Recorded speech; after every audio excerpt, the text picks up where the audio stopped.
Yeah. She's always ready. Okay, so welcome to planning. Let me just open the agenda. It would help. Agenda.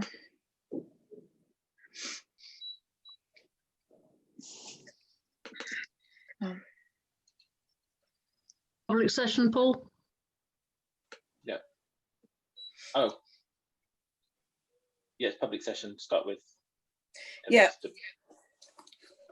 Okay. Right, so welcome everybody to planning.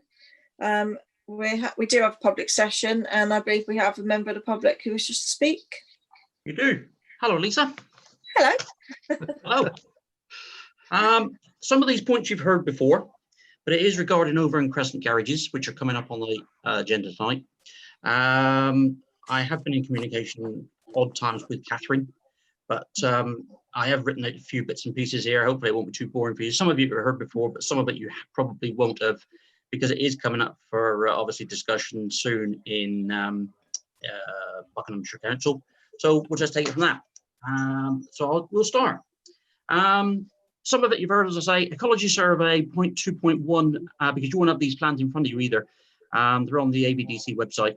0.2.1 extended phase 1 habitat survey. An extended phase 1 habitat survey was conducted on the 22nd of August 2018 by Jean-Pierre Stursma. A walkabout of the site was conducted and a description of habitats present was prepared using phase 1 habitat survey methodology. The ecology report was approved by development management. I say this was a bit of a farce because I live 2 doors away, and effectively all he did was go into number 34's garden, look over the fence, and didn't even set foot on that set of land. So that's what I say about that, which I think I've mentioned before. Then I go on to section 4 planning, which is 4.3.2. It states proposals would contribute to the housing stock. This is on document name supporting documentation part 2, papers number 1. The proposal, then I move on again, the proposal from the original in March 2018, which obviously I heard about and nobody else, has now changed from what it was going to be, which was going to be social properties. It's now going to be affordable properties. And basically, yeah, they're going to be affordable properties. So there are going to be 3 social properties and 1 shared ownership. Basically, what I ever get back, it comes down to financial viability when it comes to build, that's not my words. In part 1 of the same document, it says the garages are underused and in need of maintenance. This is in 0.2.2.2. Again, it's debatable. They don't seem to actually do anything to them in the way of maintenance. They do also say that they possibly aren't used. That's a debatable one because they are all full. There are 7 single unit ones there, and as far as I'm now told, only about a week before last, 1 has got a hole in the roof, so there's 6 in use, and 1 is vacant. I have gone back to VAR and said basically, well, you could move that 1 person, which is a hole in the roof, into the one that's actually vacant. So I'm not sure. And again, when we go on to the commercial ones, I've heard a whisper from someone internal that basically the commercial ones belong to the ABDC, but I'm not sure on that. From days of old. I then move on to road access, which is in document of the 27th of 12/18, section 2 on drawings by the surveyor. It shows a width of 3.3 meters for access. In reply to this, from highways dated the 10th of January 2019, states the access width at the point as it adjoins Overn Crescent and the actual width needed to enable access for larger vehicles, he states is 3.1. So basically there was a bit of a toss up there. The surveyor said 3.3. ABDC Highway said it was 3.1. But basically highways come back and said they need 4.8 for vehicles entering the site and possibly exiting at the same time, so that basically you get 2 vehicles going in, including beam lorries. So basically the question I would ask now, are we looking at 4.8 or are we looking at less width? But as I'll come on to in a minute. So basically highways in that report, which was, as I say, January the 10th, 19, they wanted 4.8 meters wide. So that would mean it would need to take land possibly and potentially from number 38 Overn Crescent, who is a private owner. And basically he's telling me that VAR have in no such way ever approached him to say anything whatsoever about taking any of his land. So nothing's in writing. The latest drawing from the architect on June the 9th, 2020 shows width was 2 hedges, with the hedge as it is overgrown of 2,750 millimeters, and without the hedge being cut or with the hedge being cut, 4,280 millimeters. But as I say, highways were 2 years ago, roughly, saying they wanted 4.8. But again, I'm not sure that that's actually been agreed with the owners of number 38, because again, he's telling me that VAR have never put anything in writing. They're basically just saying, we're going to take your hedge no matter what, which he's not too happy about. He's a guy in his 80s and he feels, yeah, he basically he's probably being pressured by VAR. He's got a son that I have pushed some paperwork in on Saturday in the door, and basically hopefully the son's going to look at that, but he suffers from mental stress as well, so we're in a sort of a, as far as I'm concerned. There was parking surveys done, although how they've been done I'm not sure whether it's a true reflection, even though I've gone back to VAR and basically I get a little bit awful. I'd like to know roughly where the surveys done with vehicles and measurements on both sides of the pavements, because obviously if you've got vehicles down both sides of the pavement, you're not going to get anything through apart from something very small, because they did take that into account, and it has been measured, and more often there are cars at the mouth of the entrance that actually are going into that garage area, as you will probably see on some plans somewhere. So when the survey was done, again, as I say, whether they use both sides of the road or whether they only measured one side of the road, because if you go, if you basically got vehicles on both sides of the road, you will not get vehicles through at all. As it stands, most times it's like a bit of chicane effort.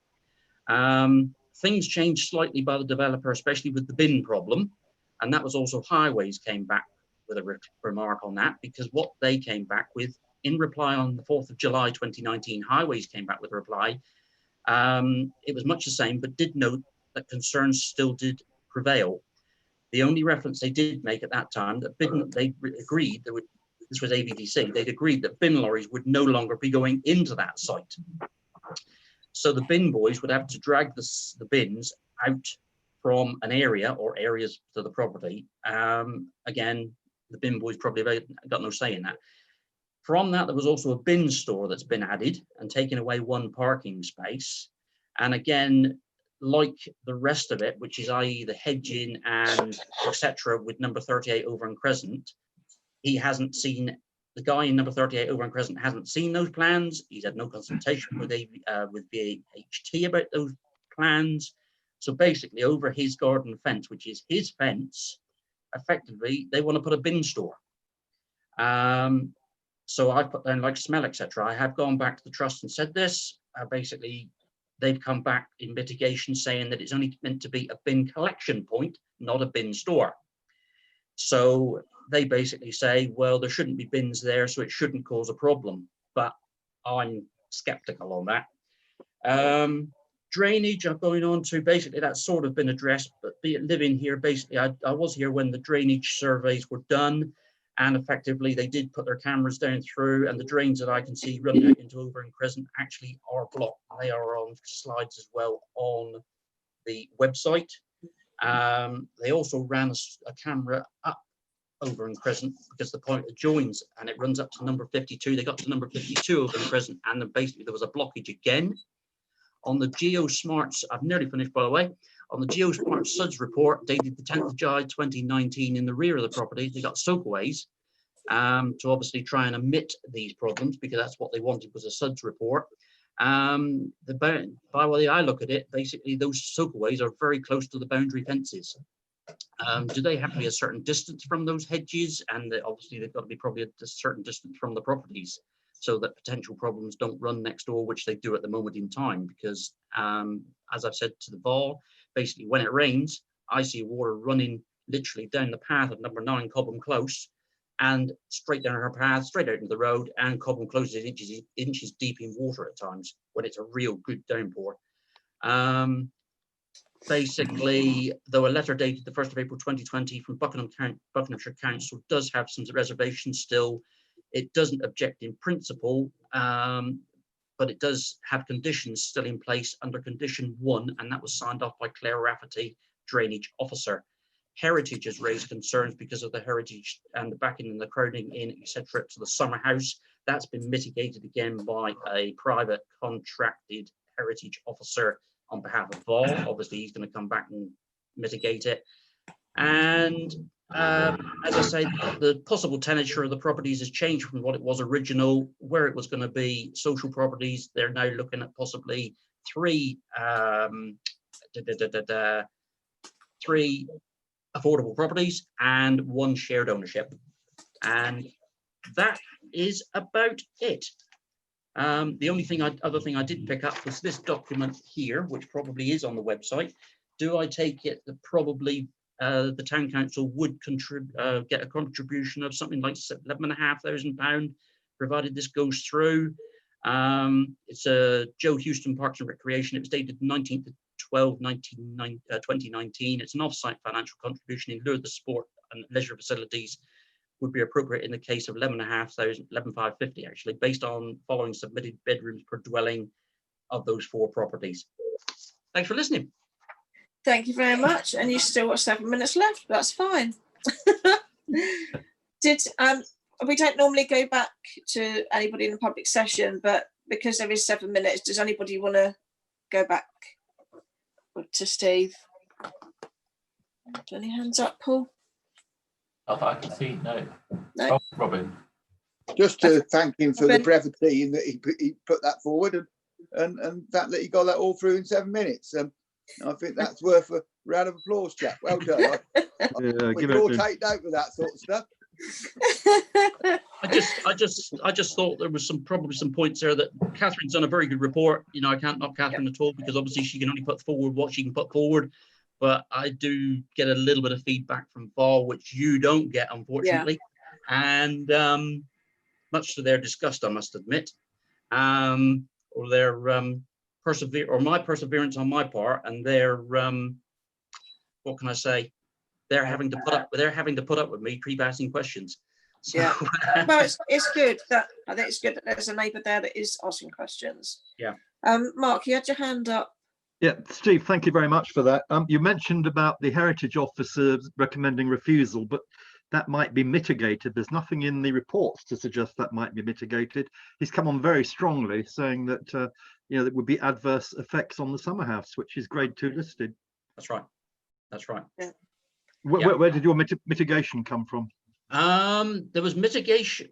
What report are you looking at there, Mark? Are you looking at the one that was done for, or well, the one that Catherine did, and B what's on the planning portal? There's another one which basically VAHT went back to a private individual from Oxford, and he came back in mitigation, saying that basically the guy that was heritage in the first place, he was talking a load of tosh, really. Even more, he was talking tosh because he didn't actually come out because he said there was coronavirus. It was a guy from a firm from Oxford. Right. It's not many pages from that top section because I tried to run this report running from the bottom to the top, running to the closest date, and basically it's not very far down from the top where that mitigating report from this guy in Oxford. Yeah, during the first there was a refutation of the heritage officer's comments, but that's a private thing. It's not that's the applicant's own person challenging it. That's not nothing official, and Catherine has mentioned that under applicants' additional documents. So we've got to go with the flow, what we've got in front of us. Yeah. Thank you. All right. No, thank you, everybody. Thanks again, Steve. No problem. Okay, so back to the agenda. Nina, are there any apologies? No? Thank you. Any declarations of interest? Only the ones I've given at previous meetings. Thank you, Robin. Can you see any other hands up, Paul? No. Thank you. Minutes, item 3. Would anybody like to speak on Monday the 18th? Anybody like to speak on Monday the 1st? Councillor Cole? Yeah, if I can raise Monday the 18th. I'm just going back to that on page 3. Sorry, page 3, terms of reference.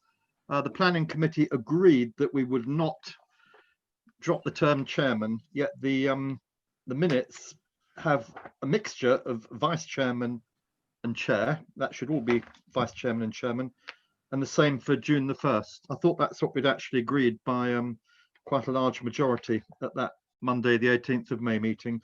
Also, I'm not shown as vice chairman. Paul is at the 18th, but I was elected vice chairman at that meeting at the beginning of business.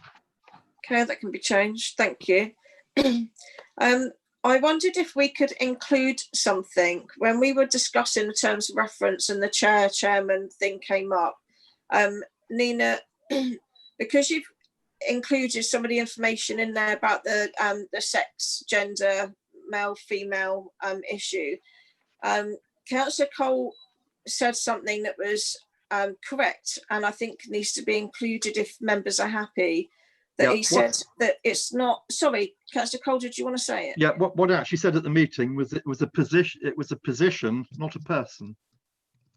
Same as in the magistrates' court, same as in other meetings everywhere. The chairman is a position. It's a post. It's not. It's not. Doesn't refer to a person. And I believe that's what the vote went through on that. Yes. So are members happy for us to include that statement from Councillor Cole? Yep. I'm happy, yeah. Thank you. Thank you. Thanks, Nina. Okay. So minutes are fine. Thank you. Item 4, we've got 4.1 to receive a copy of the Buckingham Council's comments on the MK strategy document. Would anybody like to speak? May we hear from Sheena on that, please? We may. Sheena here. Yes, I am. Sorry, I just had to find the mute button, the unmute button. It's not my device. That's my excuse. Okay.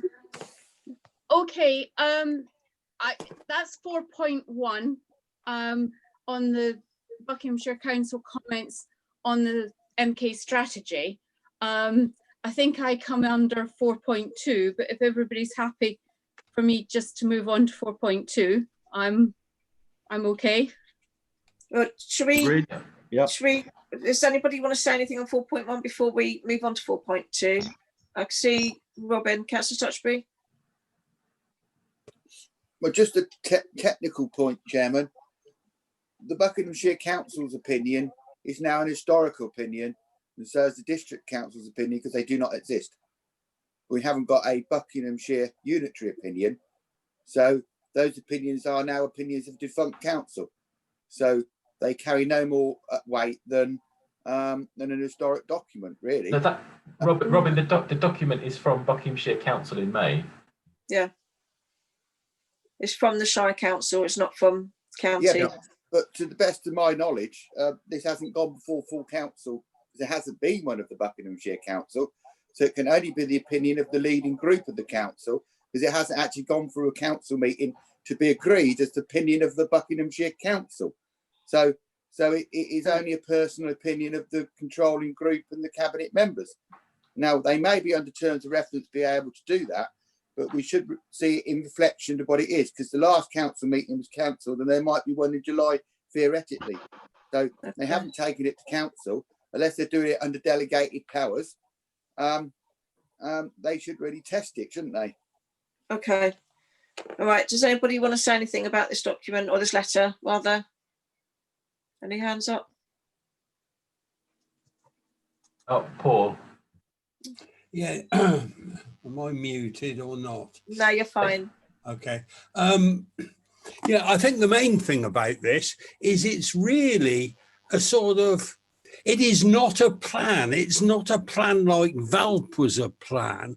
It's a finger in the air consultation to 2050, which is after all quite a long way away. And I think it's quite valuable as way things might go. If the Buckinghamshire County Council were on the ball, they would do this sort of long-term thing that can be kicked about. It's not a plan as such. It's just some ideas on what might happen or what they would like to happen. And I think as long as you take it like that, that's fine. It isn't a plan. Everybody's treating it as if it's the same as a VALP or the full MK plan. And it is not that. It's just as I say, a finger in the air exercise, but I think it's quite valuable for that. And we ought to have some more proper long-term planning from a new county council, and rather than just always looking at a 5-year thing about where we're going to build a few houses and things like that. This is looking at the big picture, and I think it's worth it for that. Thank you. All right, are we happy to bring Sheena in now and discuss 4.2? Is everybody happy for that? Yeah. Please. Robin, are you happy for Well, that? just like to comment, I think Paul actually encapsulates quite a sensible view there. I think that this is a document to form a view in the future. It's not an influence document. I think he sums it up in his own particular way, but I think he encapsulates it quite well. Thank you. So we're happy to move on to 4.2. Yeah. Thank you, Sheena. That's okay. I think to a certain extent, Councillor Hirons has partly summarised what I was going to say. Goodbye, Sheena. So, again, this is, as Councillor Hirons says, it is it's sticking a kite in the air. It's trying to be provoke a discussion as to what Milton Keynes might be like in 2050. What do we want? And as I said before, some of the ideas that they put forward about the environment and about looking at quite a radical change in transport structure and things like that are things that I think the council have in the past been supportive of themselves itself. So just sort of, it's not quite saying calm down, but this is a discussion document. It certainly provoked that, I have to say. I think it's very difficult to say, but I think what I would suggest the council would want to think about is the fact that we want to provoke, we want to be involved in that discussion. We want a discussion. We want some constructive action coming out of this, because obviously what Milton Keynes does has a very direct effect on Buckingham, both directly and indirectly. And yes, the point that is made about, for instance, COVID-19 and everything's changed, just to prove that a week is a long time in politics and planning. Milton Keynes have now got an addendum up about, well, what is COVID-19 going to change in the short to medium term? What is this going to mean for us? What should we be planning for? To a certain extent, as was being discussed in interim tonight, about what do we need to do in the short term to help our economy? What do we maybe need to look to 2025? And what might be the knock-on effect for 2050? So can I just sort of leave, as I've said, that I think we want to encourage both Milton Keynes Council and Buckinghamshire Council to actually cooperate, because otherwise, goodness knows what might happen in terms of central government. If they decide that they want the knowledge corridor and they want to bring that forward very quickly, and there's been a lot of discussion about investment in infrastructure as a possible strategy to help kickstart the economy after this, we might well get things imposed on us from a height. It would be so much better if there was stuff to be discussed and offered as to how we were going to have a vision for what was going to happen by 2050. So I think there's still an awful lot to commend the MK strategy. All right, thank you very much. Would anybody like to speak? Yes. Yeah. Right. I didn't understand that. Who was that? Who said what? Was it you, Ben? Oh, Geraldine said Sorry, she I didn't think that understand might- it. I said I'd like to speak. I don't think Geraldine's here. No, that was a computer somewhere. Yeah. Yep. Oh, Sorry, can I what put my it- hand up to that? I'm working Jess's tablet, and I think I activated some sort of voice command thing. Well, Thanks, I'd like to put a proposal forward. It's Okay. that we write to Milton Keynes Council and say that we wish to have a knowledge-based conversation with them about their plans, and I think that we would send people to engage in that conversation to learn more about what's on offer. And we also write to Buckinghamshire Authority, Buckinghamshire Council, to say we'd like a knowledge-based conversation with them about what their aspirations are. And in both cases, minded to what Sheena said, the growth arc and the aspirations of the government, and pretty much send the same letter to both councils, because at the moment, what we don't really want to get into is if both councils are arguing, as Sheena rightly says, and we have something imposed upon us, we're all going to lose. And whatever proposals come forward, they need to be working closely together, especially as we are so adjacent to Milton Keynes and not to High Wycombe or Marlow or Tame, or even any of the other illustrious places like Chesham. We're a long way away from those places, and we're only just a short distance away from Milton Keynes. In fact, we're closer to Milton Keynes than we are to actually Aylesbury, effectively.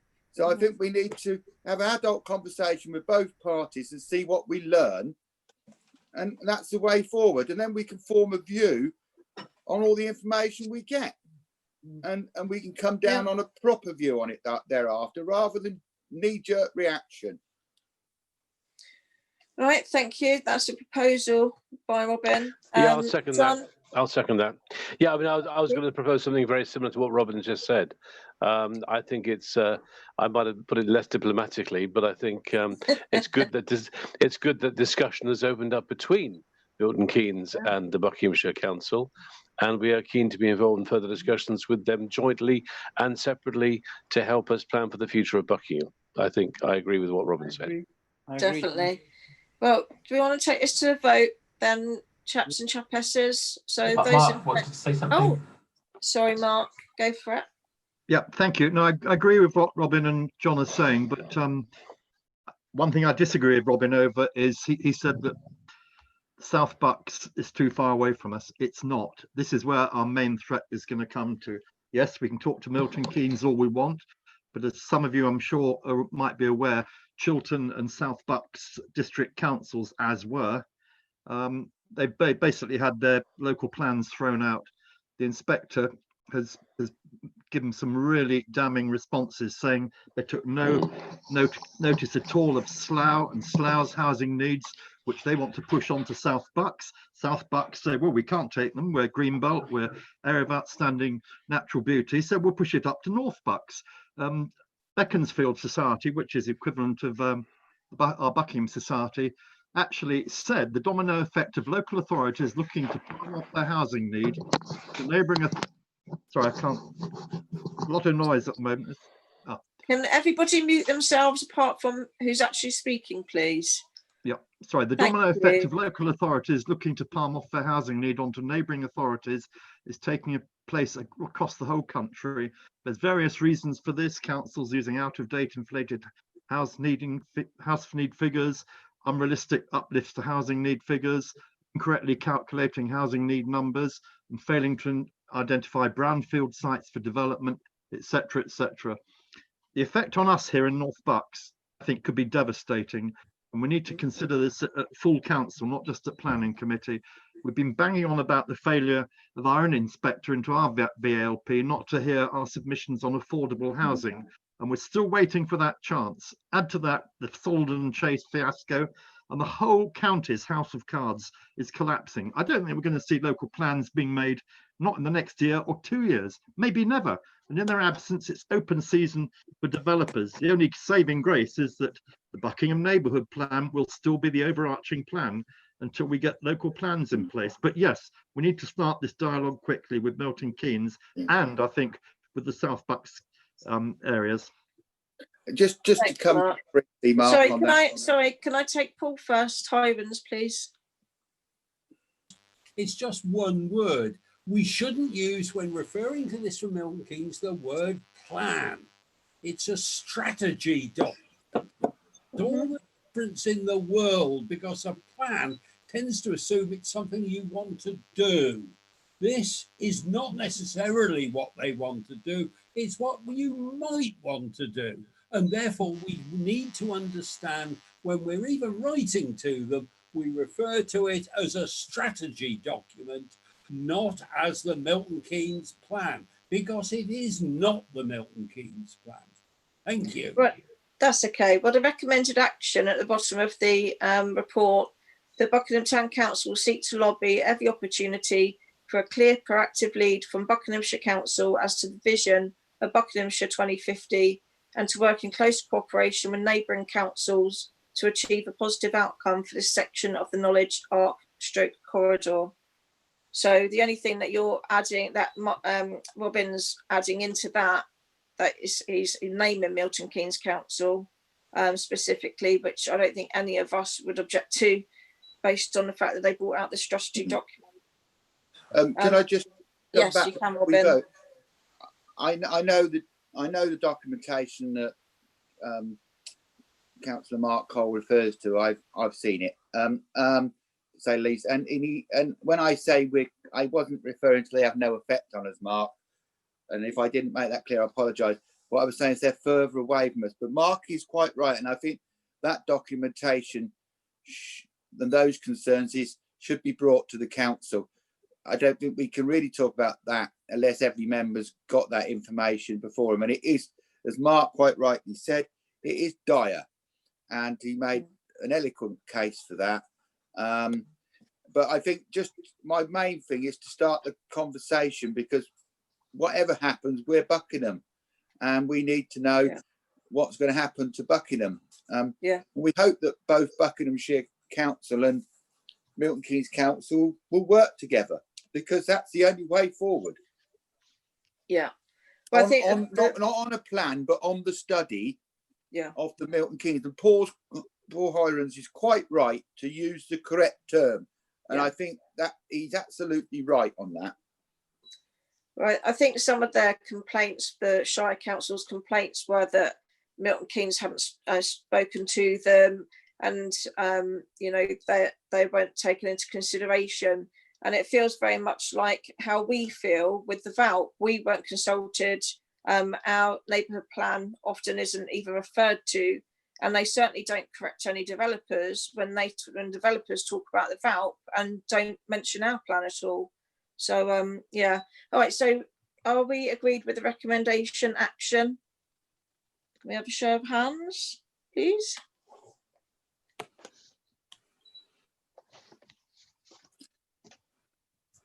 Paul? Sorry, I was muted. That's unanimous.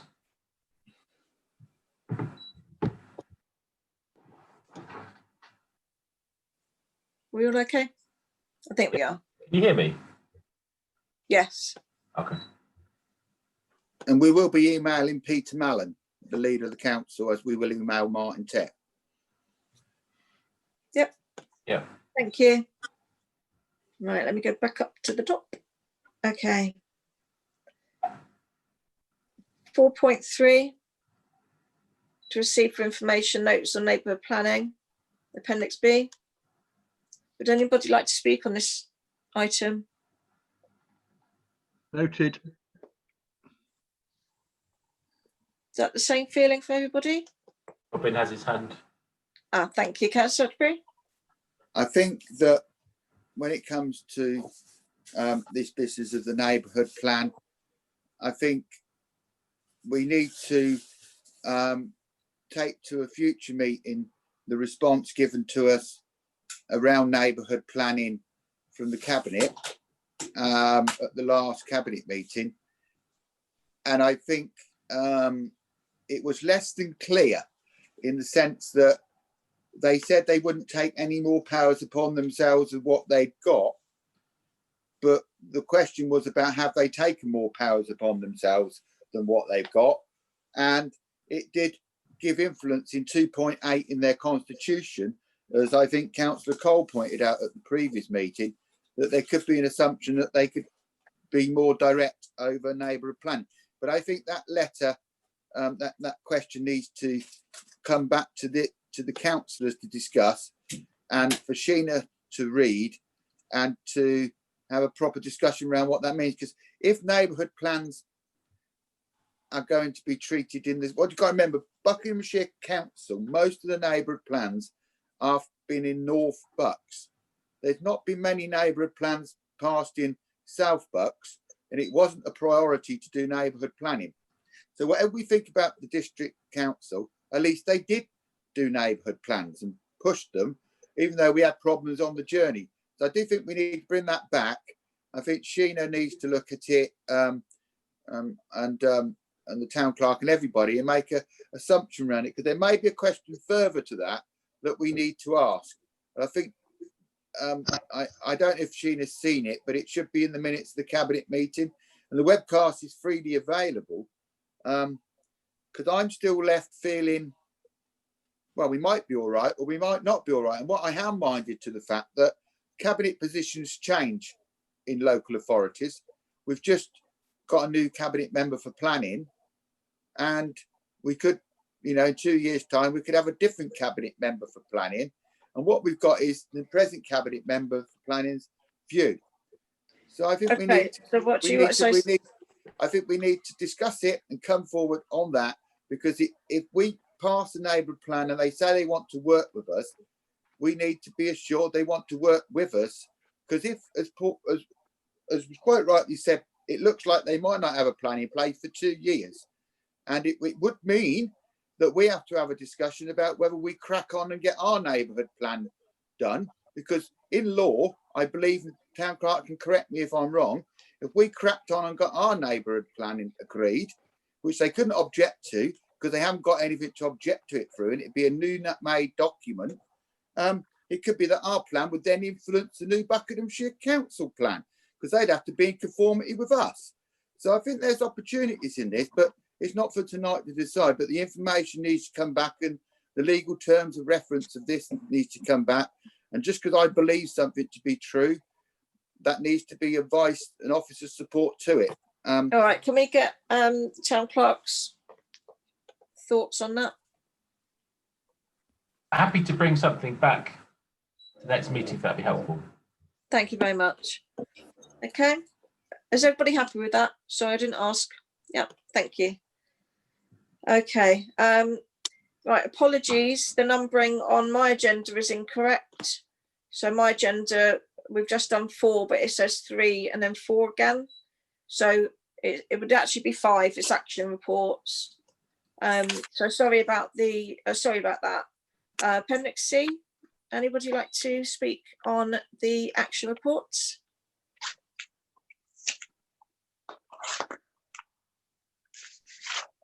Anybody?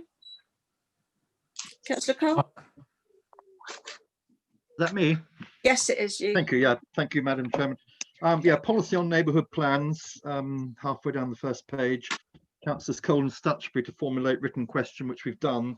There has been a response. I guess another meeting would be the correct time to do that. But they basically come back saying we've got it all wrong, that the council cannot delegate powers it doesn't have to start with, doesn't tell us what its delegated powers are, and doesn't tell us what its statutory rights are. So we're no clearer under the Localism Act whether or not we should be responsible for our own neighbourhood plan and for planning applications within our parish. So it's just a complete fudge as far as I'm concerned. But maybe the clerk will tell us we need to consider this more fully at another meeting. Would Catherine or Paul like to speak on that? I think that's kind of similar to the point the last one, really. So happy to bring that back in terms of Labour plans. Yeah.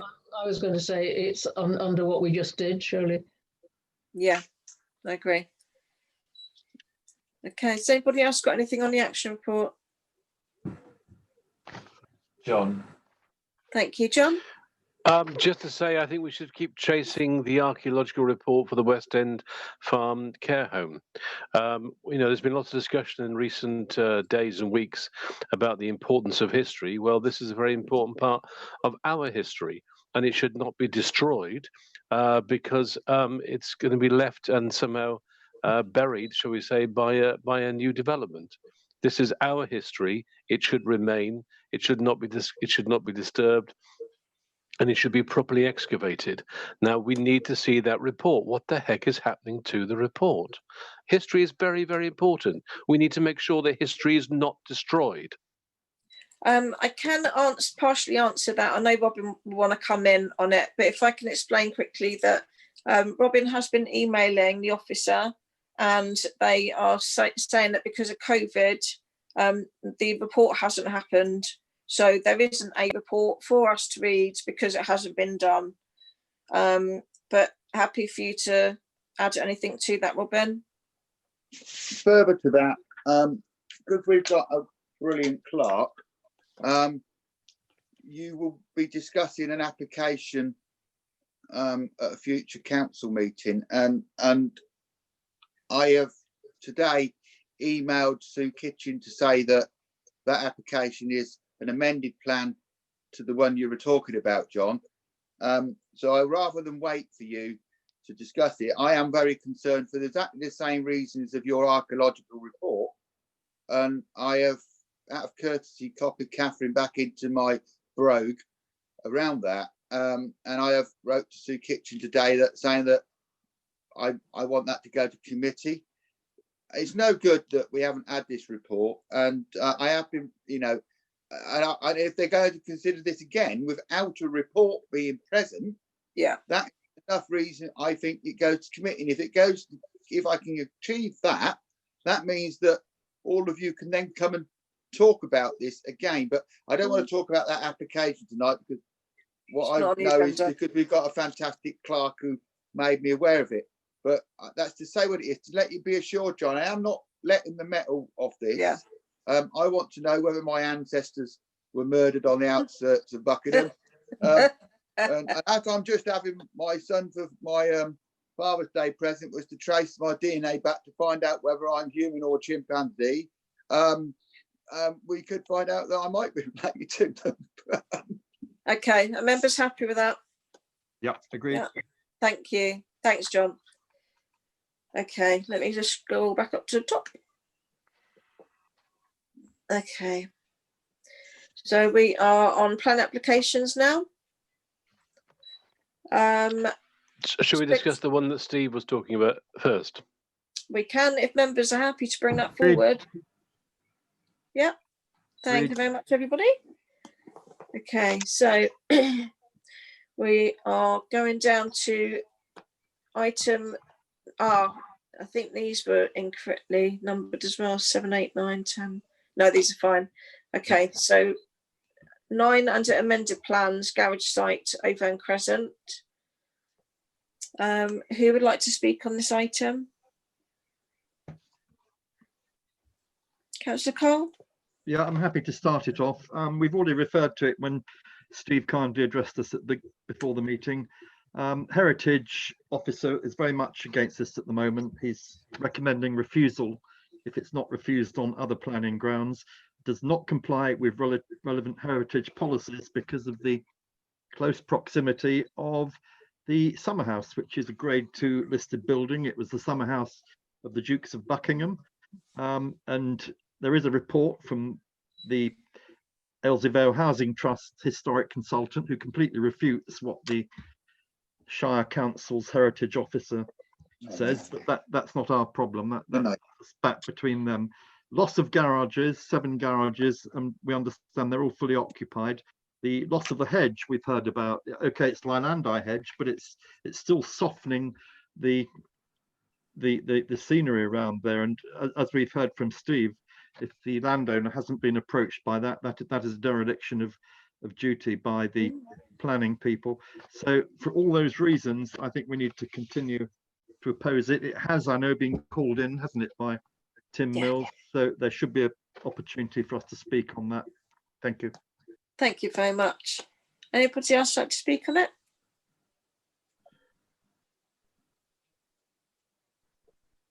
I'd like to speak on it, Lisa. Sorry, Robin. Just for the minutes, I'm not going to vote or talk on this application. It has been called into committee, and that'll give me the privilege to actually vote on this application. And in doing that, I can be minded to all the views which are taken forward in this committee. So I will not vote on this because I'm going to vote on it now. I know it's going to come to committee, so I want to avoid any prejudices. Thank you. Right, so we're happy to continue objecting to this application. Yeah. Should we? Sorry, John. Sorry. Should we not alter, because it talks about affordable housing in our current response, and clearly that's now changed. So should we make a reference to the fact that it's now going to be affordable, not social housing there, and so on? Yeah, I definitely think that's because all the while we've been told it was going to be social housing, and that's very different from affordable housing. Very, very, very different. One is 50%, one is 80% of market value. So yeah, it's a very, very different affair. So, but obviously, I think we should carry on objecting for all the reasons that we've had so far. And I'm hoping that Mr. Pring will also submit his comments onto the website as well as a member of the public. Yeah. Good. Okay. Right, so we'll continue objecting with this one. Thank you very much, everybody. Thank you, Steve. Yeah, thanks, Steve. Okay, 6.2.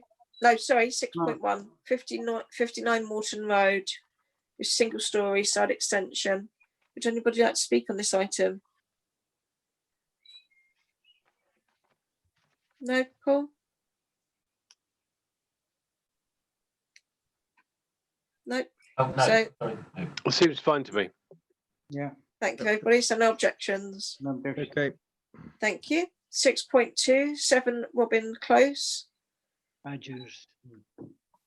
Anybody like to speak on this item? Paul? I think it'll. Sorry, I think it'll. John. I think it'll improve the design of the house, frankly. I know there's some concern about the footpath. Carolyn, I can see your hand up. Just unmute. Yes, that was really only our concern. I agree, it does improve the appearance of the house, but it's damn close to that public footpath. And I don't know, are there special rules about private buildings coming up against a public footpath? It's very, very close. Yeah, and we've got to think about who maintains the grass area, who mows it, who keeps it tidy. Are they going to be able to do it all that close? Mark, did you have your hand up? Yeah. Yes. Again, as Carolyn just said, the extension is going to go far too close to the public footpath. If you have a fence, you have to allow, if Catherine might correct me, 1.5 meters, I believe, from any public footpath. So why should a building come that close? I think they need to re-look at it and perhaps make it longer and slightly narrower to get the same floor space in it, but not to encroach onto the path as it does. The other point is it will spoil the street scene of Robin Close. It's actually quite untouched when you look at the whole of that close, and this will be quite a big change. Was anybody else? Paul, can you see anybody else? John. Well, I hear what's said about the public footpath. I don't know the actual legality of that. Certainly, I can think of many public footpaths which are next to fences and next to walls and so forth. So I would propose that we submit no objections to this. That's my view. Okay. Well, we could always do, Catherine. There's a thing that we've done before. We object unless something's changed. Yes, I mean, we can always put no objections, but please note comments.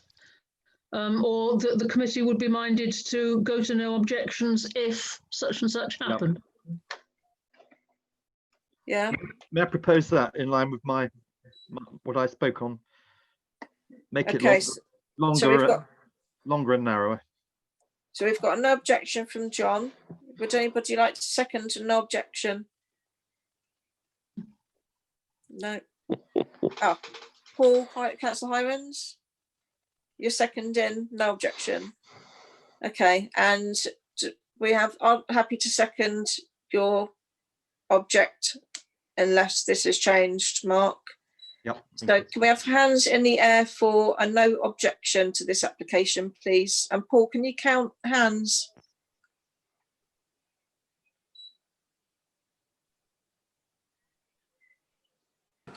Sorry, I was muted. I make that 2 hands. Thank you. And those for Mark's suggestion? 1, 2, 3, 4. Abstain? 1, 2. Thank you. Have you got that, Catherine? Yep. Thank you very much. Next, 6.3, 32 Bradfield Avenue. Change all window and door frame colours. Does anybody like to speak on this item? John's got his hand up. Councillor Harvey? Yeah, I object to this. I think, I mean, looking at the street scene, admittedly on Google View, I didn't walk down there today, but I think it's going to make this house look very, very different from the rest of the houses because of the changes in colours. And I just don't like it. I don't see the point, really. And I think it's going to look ugly and out of place. Has anybody else got a similar thought? Andy, have you got your hand up? Yes, it's going to make it. I agree with Councillor Harvey. It's going to make it ugly and just like it's just a box. It's going to end up, and the character of that street scene will have gone. Thank you, Paul. Yeah, look, it's right at the end of, and I think a house owner has got the right to do. It's his house. It isn't really being at the end of a cul-de-sac. Doesn't mean it's an in-your-face sort of thing. I think it'll actually look probably a bit better than all this boring buff brick that we have everywhere. So I support this as it is. Yeah, I kind of agree with you, Paul, that I think a homeowner should have the right, if they want to change colour on their doors and windows. I'm not a homeowner, but I think you should have the right if you are one. Okay, so we've got an objection from John to object to it. Have we got a seconder for objecting to it? No? No. Okay, so I've seconded, who said about, oh yeah, it was you, Paul, wasn't it? Yeah. So who would like to vote for allowing, so no objection to this application? 1, 2, 3, 4. Abstentions? 1, 2. Thank you very much. So it's no objections. Thank you. 6.4.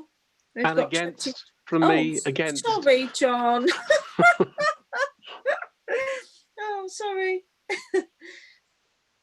Where were we? 6.4, 25 Morton Road, change of use. Would anybody like to speak on this? Right, I see Carolyn and I see Mark. Carolyn, come to you first. Hello, thank you, Lisa. Yes, we've no objection to the actual change of use, and we think it's been quite sensitively done. But you just might be interested to know that we have tried to get in touch with the applicant about that hideous strip in front of the building. I don't know if you're familiar with this sort of unlandscaped bit, is the best way I can describe it, that sits between Summerhouse Hill and the entrance to the lofts. And we were in touch with the applicant to say, would you please consider doing something about it? But the answer is that it was within the conditions of Western homes to actually landscape that area, and they have so far just ignored it. So we're all jumping on the bandwagon to the planning officer to make them carry out that condition and landscape what is actually just a heap of weeds and rubble at the moment. But that's all right, thank you. Wanted to say. All right, it's good information. Thank you. Mark? Yes, thank you.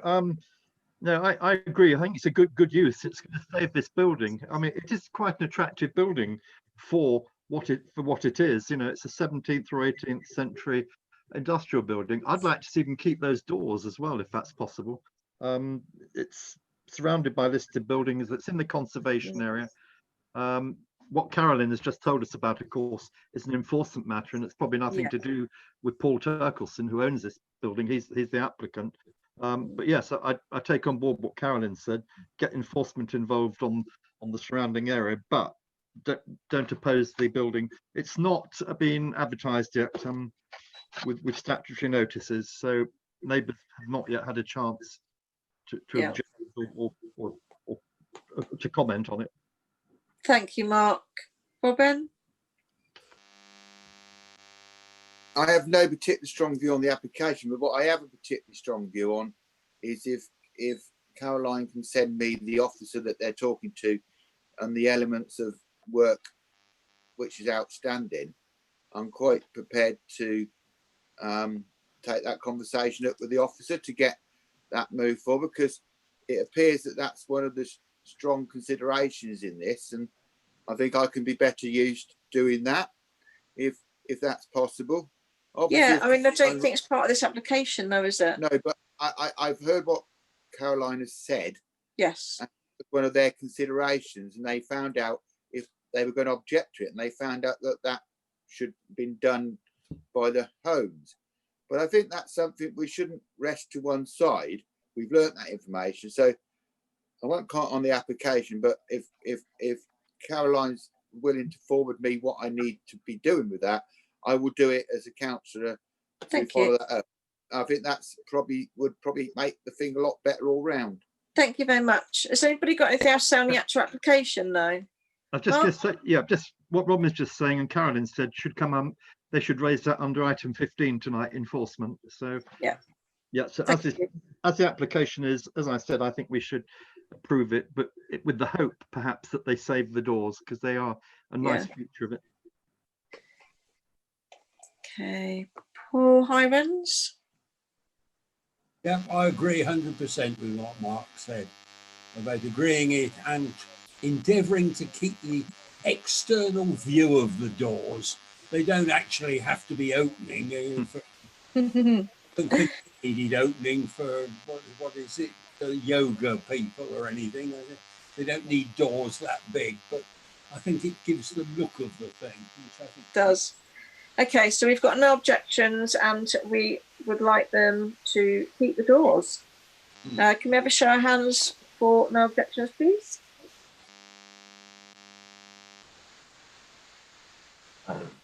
1, 2, 3, 4, 5, 6, 7. Oh, let me. Yeah, I got you, Mark. Anybody out not agreeable? Abstentions? 1. Thank you very much. 6.5, we've got 50 to 51 Nelson Street. Change of use into a HIMO. Would anybody like to speak on this item?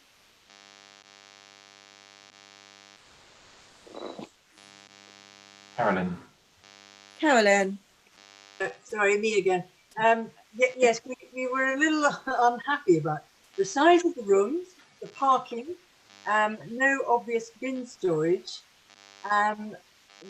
We also learned that the dental practice is in trouble and needs to raise cash, but we felt it was better use for having it as a private house rather than HIMOs, which the street is already quite full of HIMOs, and the pressure I think it brings on the property itself is undesirable.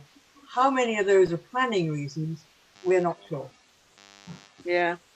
No, you do raise good points. Anybody else like to comment on this? Paul? Yes, I hear what Carolyn says, and they're all true. But on the other hand, there's lots of high mows anyway, and I don't think it's really going to affect the street at all. I know I don't like the fact there's no parking, because it means they'll park, if they do have a car, they'll have to park along the road. But otherwise, I think I don't have an objection to this. Thank you very much. So we've got a no objections. Should we have a show of hands for no objections? 4, 5, 6. And against? Abstentions? Just one question, Lisa. Has a yellow notice gone up about this? Not yet. No, I haven't. Well, then we should do our usual reservations then. Oh, it's automatic, Councillor Harvey. Anyone without a notice gets the usual paragraph at the top. Good stuff. Just to be clear that Robin did abstain on that one. I'm abstaining because I want to comment on the HMO business at planning. Thank you. Okay. Oh, sorry. Going back to Nelson Street, it was noted there's no heritage statement and it's a listed building. So I think we need to be mindful of that fact when we put our comments in. 6.6, we've got Wisteria Cottage, 126 Morton Road. They want an outbuilding. Would anybody like to speak? Mark? Yeah, they're going to replace a summer house and a shed at the bottom of their garden, which overlooks Temple Close, and it's going to be quite high up. They're going to drop it down a bit, but they're planning on putting 3 large Velux skylights in the back of the building, which will look straight, of course, onto Temple Close. So there'll be light pollution from that and overlooking. I would suggest that, although I'm not against this application, those 3 skylights should be moved to the front of the shed, so it's not looking over neighbouring properties, but looking at the back of the owner's house. But does anybody have any other thoughts on that? Because it is a good point. Yeah, excellent point. Okay. I can't see any more hands up. Okay, so are we saying no objections, but can we suggest they put the skylights, Catherine, on the other side? We can always suggest it. They don't have to take any notice. Yeah. There are no notices for this one, so we don't know if the neighbours know about it yet. Paul? Wouldn't it be one where we should say we would currently be against it, but if they were to change the direction, the orientation of the Velux windows, we would be inclined to reconsider our view. If that's a proposal, would anybody second that? Mark? Okay, can we have a show of hands for that idea, please?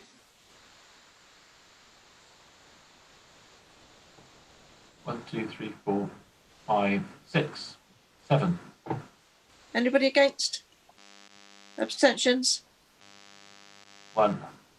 Thank you very much. Okay, 6.7, we've got 11 Threads Lane, shrubbery. For the fence, shrubbery will be removed for a fence. That's what I've noted down on this one. It's a single-storey side extension. Does anybody like to speak? Anthony?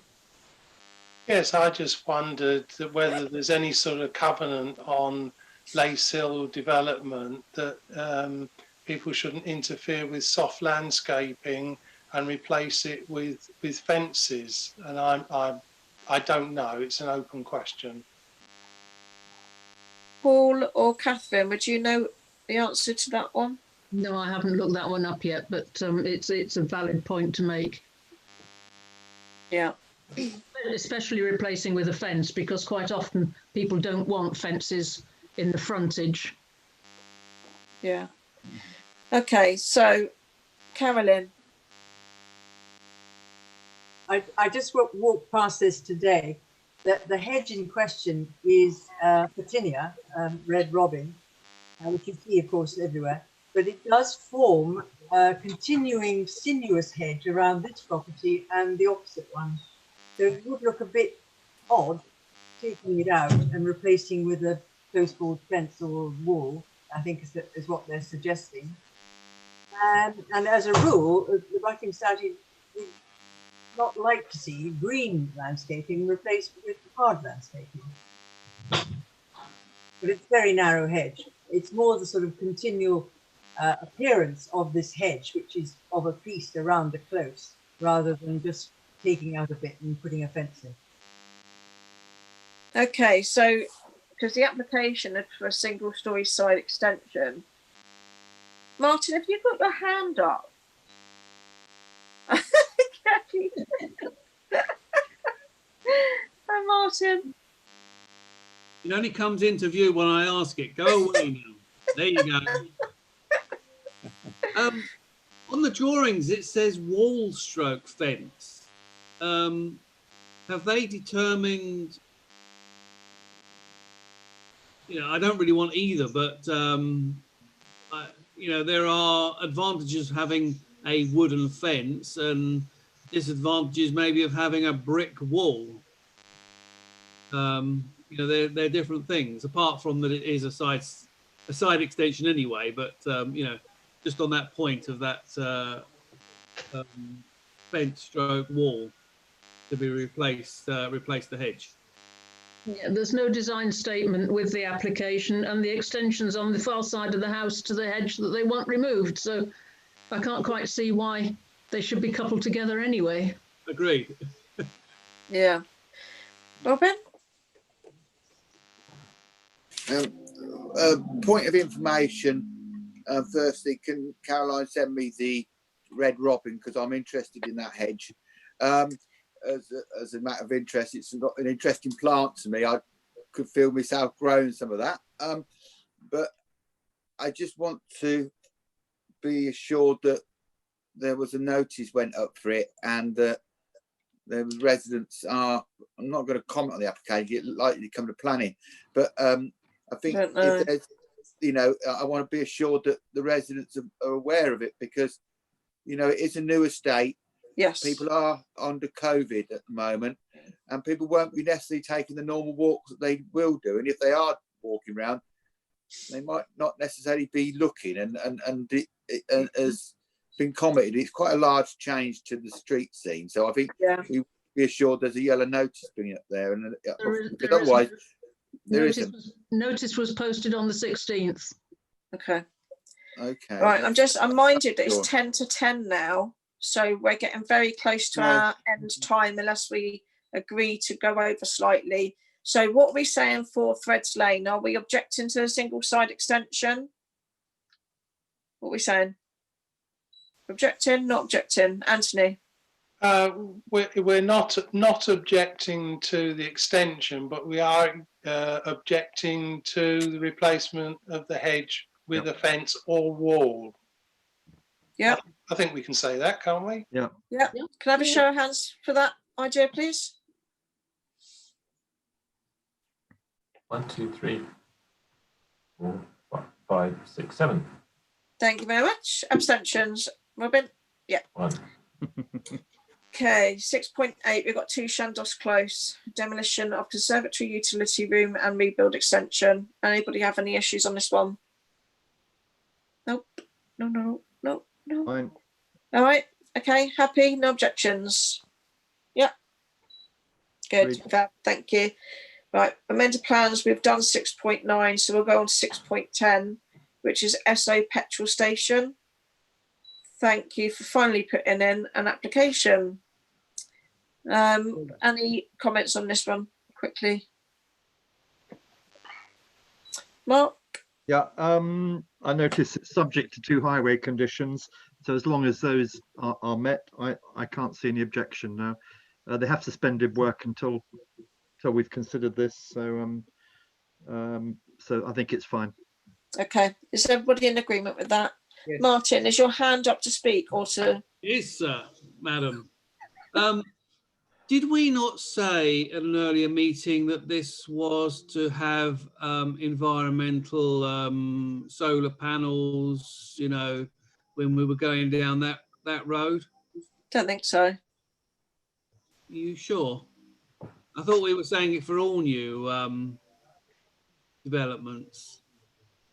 Well, I can see Catherine's looking through paperwork. I have a feeling they didn't answer our questions as to do with toilets and things like that, which were quite important, having disabled toilets, being able to wash your hands, that sort of thing. Yeah. And Andy? There is a toilets in the garage part of Esso, but whether the Greggs put one there, I don't know unless it's mentioned in the plans. Because I think it's just a takeaway. The Greggs. That's all you can do at the moment. Mark? Yeah, I can answer that. In Catherine's responses to us here, it says an email from the agent confirms that the staff will use the existing toilet facilities as now, and a new disabled accessible toilet will be added for customers. Oh, fabulous. So in the document. I've got nothing at all about solar panels or anything like that in our original response. Grey water or anything like that? No, not a thing. All right, thank you. Right, Robin quickly, then Mark quickly. Maybe we should just put that on a further item of another agenda to discuss whether we want to see whether they're going to bring that sort of policy in, because I don't think it's a planning policy at the moment. No. Mark? Yeah, all I was going to answer to Martin is just it's not a new development, it's just an addition to a building. So yeah. Yeah, true. Yeah. All right, so no objections to this one. 6.11, 5 the villas, it's been called in. Are we happy with it's being called in? Yep. Okay, thank you. 6.12, 23 Hilltop Avenue. Okay, something Catherine mentioned is the supports of it are going into Holloway Spinney, which is a protected area. The roots Sorry. of a tree that's in Holloway Spinney. The tree itself is in the Spinney, but the roots spread out all around, and half of them are in the garden of this house. It's a all the trees in the Spinney are protected, so they are TPO'd, all of them. Yeah, thank you. Mark? I propose we object to it on the grounds that it's going against the tree preservation orders for Holloway Spinney. Yeah, I think we do have to be careful with our trees, and they need to remember this is a protected area. So, Martin? I agree with you with the trees. You know, we don't really want to cut them down, but I do have some sympathy because I don't think they've been particularly well managed. And once they get overgrown and, you know, branches overhanging and the roots, you know, support that overhang of the tree, then, you know, because it's not been managed, then those people have a problem. And I don't think the people that own that or should be managing it may have done a good job in the past. Thank you. Holloway Spinney has a 5-year maintenance plan, which has been actioned in the last 5 years. It's not too bad. The problem is somebody allowed a house to be built too close to some major trees. And we know... That's okay then, Catherine. Yeah, exactly. I mean, that's the problem, the fact that they do not realise that trees grow. Yeah. Well, Councillor Try knows the mess it made of the path behind his house, having a tree root running underneath it.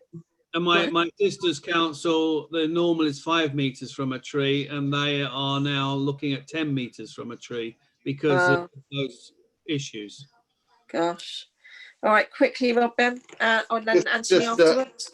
It's quite leaflet that they can go and put there's root protection and things. They could easily have brought that forward in it as a point of information. I knew someone who had a beach adjacent to their property. The district council historically, they had to put all the root protection stuff in for it. There are means around these things, but that's not in the application. So correct. It's up to them what they do with this. I won't be voting on it then. Thank you, Anthony. Very quickly, I remember on something else we talked about, a fence for the Royal Latin, where there was a suggestion that the ground was hand dug rather than machine dug to introduce piles or foundations for a fence. Could this not be something that could be put on the application? Catherine, could you answer that? Yeah, we can put it on. I'm not enough of a tree buff to know how much damage it will do, you see. There are 5 or 6 of these supports and they're supporting a raised deck. So they're going to be quite substantial supports. And they're all going to be in the roots of the same tree. I mean, are we saying object to it as it is? I can ask you tomorrow what he thinks about it. That was my proposal to object when I started. Yeah. Right, hands up to object to this, please. 1, 2, 3, 4, 5. Who's against?